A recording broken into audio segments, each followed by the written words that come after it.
पाकिस्तान की team south Africa के खिलाफ पाकिस्तान के अंदर ही पहला मुकाबला हार चुकी है और होम ग्राउंड के अंदर जैसी परफॉर्मेंस पाकिस्तानी टीम ने दी है ये बहुत अफसोस की बात है।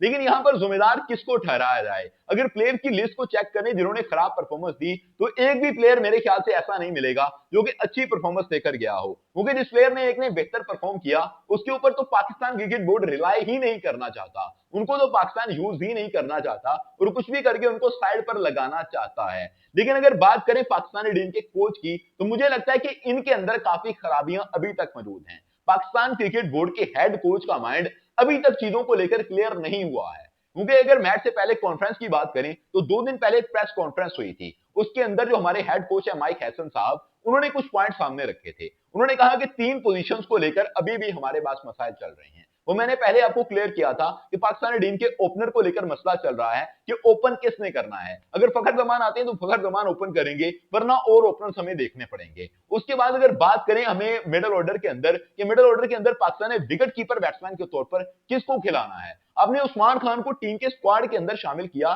और ये किस दिमाग के साथ आपने टीम के अंदर शामिल किया? कभी बंदे ने मैच भी नहीं खेला, अभी बंदे ने एक भी मैच नहीं खेला कमबैक के बाद, और आप पहले ही कह रहे हो कि उस्मान खान हमारे पास ऑप्शन के तौर पर आया, पक्का पक्का हम इसको नहीं लेकर आए। इसका मतलब आप अपने क्राउड को पहले ही बता रहे हो कि ये बंदा फेलियर है, हमारे पास ऑप्शन कोई नहीं था, इसलिए फिलहाल इसको पिक किया, या हमारे रिजवान के साथ जो मामला हैं वो ठीक नहीं चल रहे, इस वजह से इसको पिक कर लिया है। आने वाले वक्त के अंदर इसको निकाल देंगे, फिर देखें क्या करना है। वो तो हारिस की परफॉर्मेंस नहीं आ रही थी, इस वजह से ये बंदा आ गया। तो ये हाल पाकिस्तान क्रिकेट बोर्ड का है कि मिडिल ऑर्डर के अंदर पाकिस्तान को अगर विकेट कीपर बैट्समैन नहीं मिल रहा था तो उन्होंने उस्मान खान को टीम के अंदर शामिल किया। नंबर 3 पर जिस पॉइंट पर पाकिस्तान क्रिकेट बोर्ड को शक है कि क्या करना है, वो हमारे स्पिनर्स का मामला है कि सुफियान मुकीम स्पिनर के तौर पर हमारे पास मौजूद हैं, अबरार अहमद स्पिनर के तौर पर हमारे पास मौजूद हैं, उस्मान तारक मौजूद हैं, आरिफ यकूम मौजूद हैं। तो इन जो चॉइसेस हैं इनमें से किसको निकाल कर लाना है, ये भी मसला है।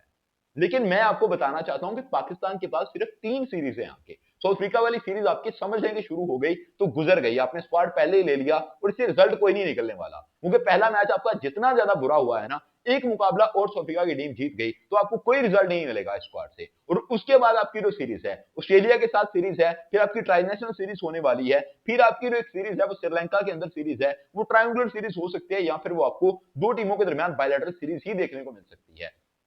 तो ये सिर्फ चंद आपके पास मैचेस हैं और यहां से आपको इतनी पोजीशंस के लिए सिलेक्शन करनी है कि आप सोच नहीं सकते, क्योंकि अभी 3 चीजों के लिए मैंने आपको बता दिया कि आपके स्पिनर्स का मसला चल रहा है, विकेट कीपर का मसला चल रहा है, आपके बाबर आजम और फखर जमान का मसला चल रहा है। लेकिन उसके अलावा पाकिस्तान के फास्ट बॉलर्स को चेक करें तो वहां पर भी प्रॉब्लम ही चल रही है, क्योंकि आपने नसीम शाह को टीम के अंदर शामिल किया, नसीम शाह ने खेलना है या फिर हारिस रऊफ ने, यह भी तो एक मसला है। क्योंकि नसीम शाह का ओवरऑल कैरियर उठाकर देख लें, उनका इकोनॉमी रेट किसी मुंह मत्थे नहीं लगता है, उनका इकोनॉमी रेट 10-12 को टच कर रहा होता है। और कल के दिन के अंदर भी 2 ओवर के अंदर 29 रन खाए उस बंदे ने, 14 प्लस के इकोनॉमी रेट के साथ 2 ओवर के अंदर बॉलिंग की थी। फिर उनको तीसरा ओवर दिया गया तो 5 रन लगे, जब मैच एंड पर पहुंचा हुआ था, कह लें कि एंड पर जाकर इन्होंने बॉलिंग की थी, तो वहां पर इनको कम रन लगे, टेल एंडर्स खड़े हुए थे। लेकिन नसीम शाह के अंदर वो कैपेबिलिटी मौजूद नहीं है कि टी20 के अंदर ये बॉलिंग कर सके। ओडीआई के अंदर ये बंदा बहुत आउटस्टैंडिंग रहेगा, लेकिन आपको टी20 के अंदर इसने काम नहीं देना, आप इसको नहीं खिला सकते।